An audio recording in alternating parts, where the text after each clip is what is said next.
ஃபைனலாக நம்ம world cup win பண்ணிட்டோம். நேர்மை, நீதி, நியாயம் ஜெயிச்சது.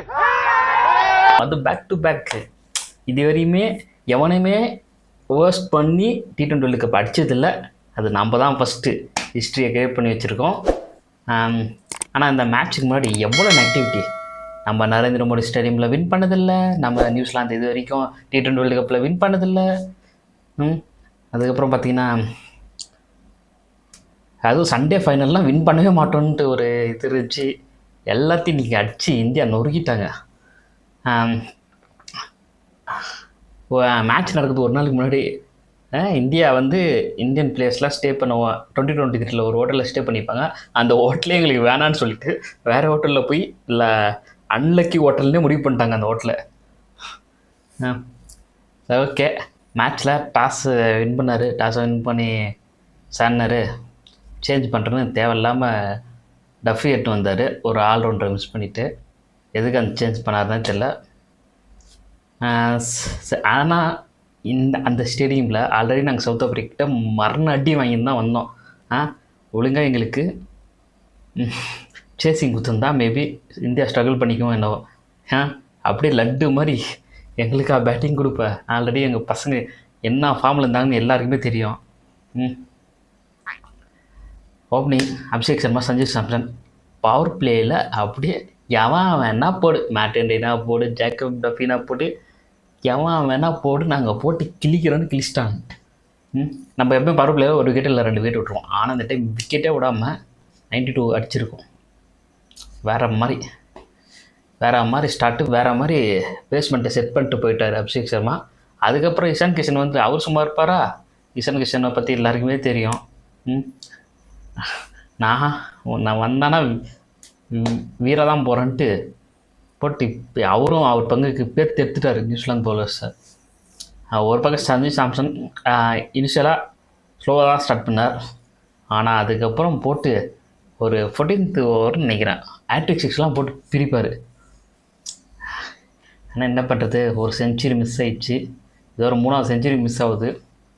Back to back 50 Sanju Samson.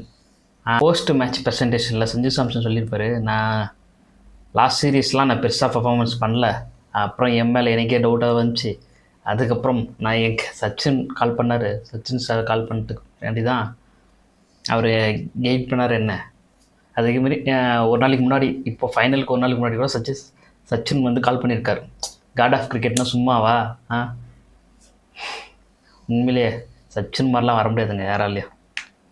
அது இந்த மாதிரி ஒரு யங்ஸ்டருக்கு ஒரு அட்வைஸ் கொடுக்குறதுலாம் பெரிய விஷயம். அதுவே பெரிய பூஸ்ட் மாதிரி தான். நீங்கள் வெறும் பூஸ்ட்டில் போய் ஆட் மட்டும் பண்ணாமல் இந்த மாதிரி ஒரு சின்ன சின்ன பிளேயர்ஸுக்கு பூஸ்ட் கொடுக்குறது நல்லா தான் இருந்துச்சு. சச்சின் வேறு லெவல், காட் ஆஃப் கிரிக்கெட். அப்புறம் சேட்டா, தேங்க்யூ சேட்டா. உங்களுடைய இந்த மாதிரி ஒரு நாக்கு எதிர்பார்த்தேன், ஃபைனலில் கண்டிப்பாக எதிர்பார்த்தேன் உங்கள்கிட்டருந்து. ஆனால் என்ன செஞ்சுரி எதிர்பார்த்தா மிஸ் ஆயிடுச்சு. It's okay.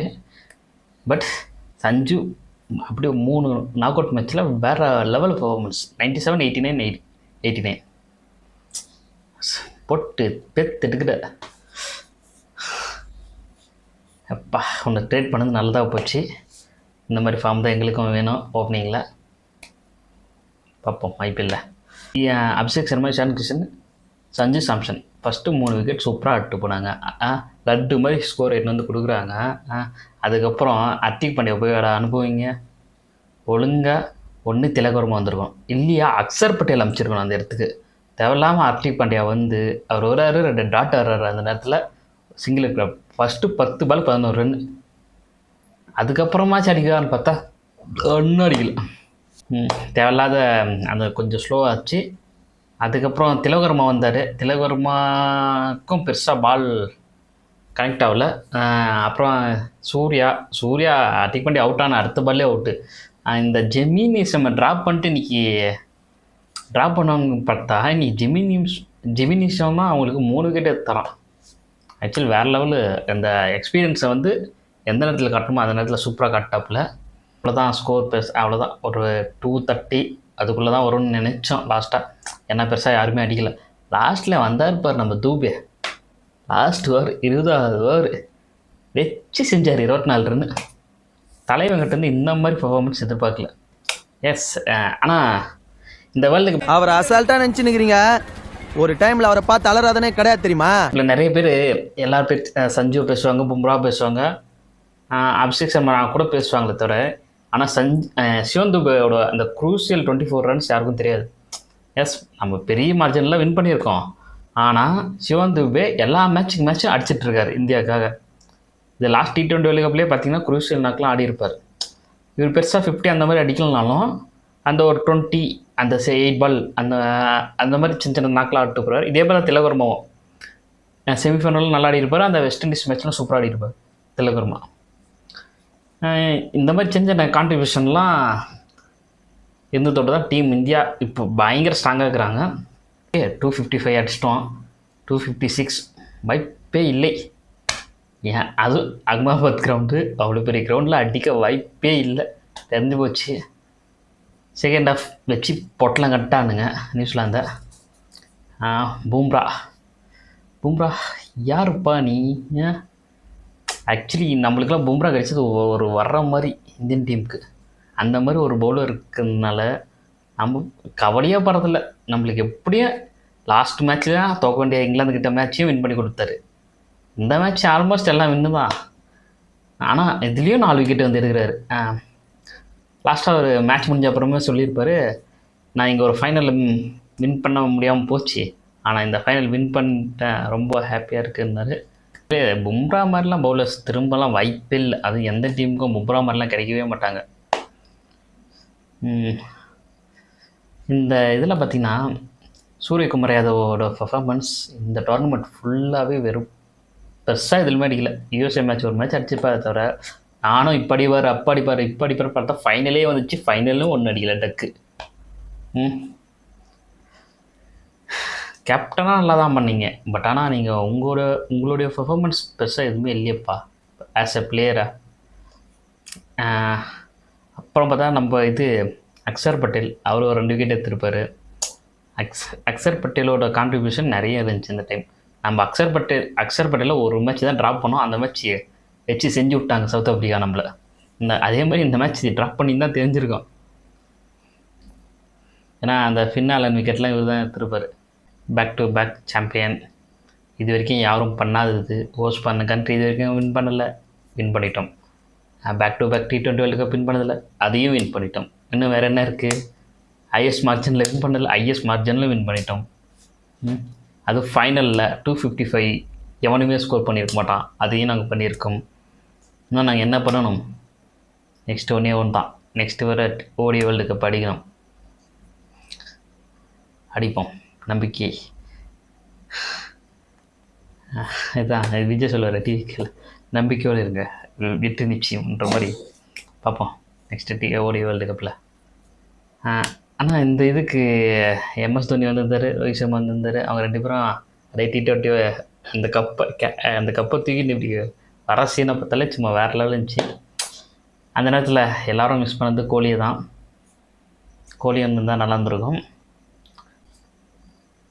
சஞ்சு சாம்சன், ஆனால் சஞ்சு சாம்சன் ஜேர்னிலாம் சும்மா வேறு லெவல் ஜேர்னி. ஒரு சேட்டா, அது கேரளாவிலேருந்து வந்து சேட்டாவால் ஒரு இந்தியன் டீமுக்கு வேர்ல்டு கப் வாங்கி தர முடியுமா?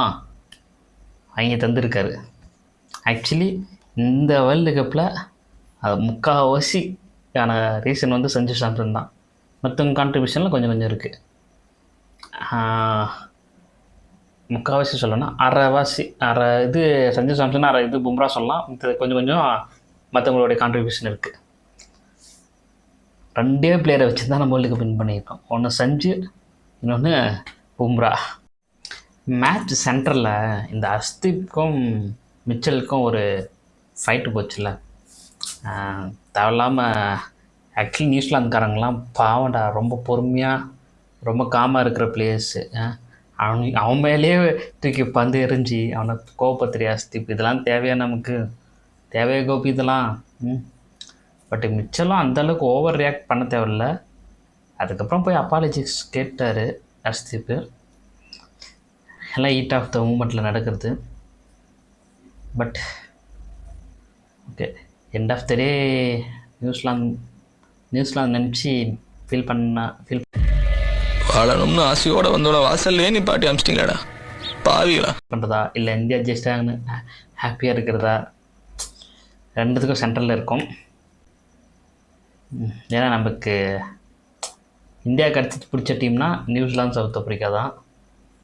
பட் இவங்ககிட்ட இதே நம்ம ஆஸ்திரேலியா கிட்ட அடிச்சிருந்தோம்னா சும்மா வெறித்தனமாக செலிப்ரேட் பண்ணிப்போம்.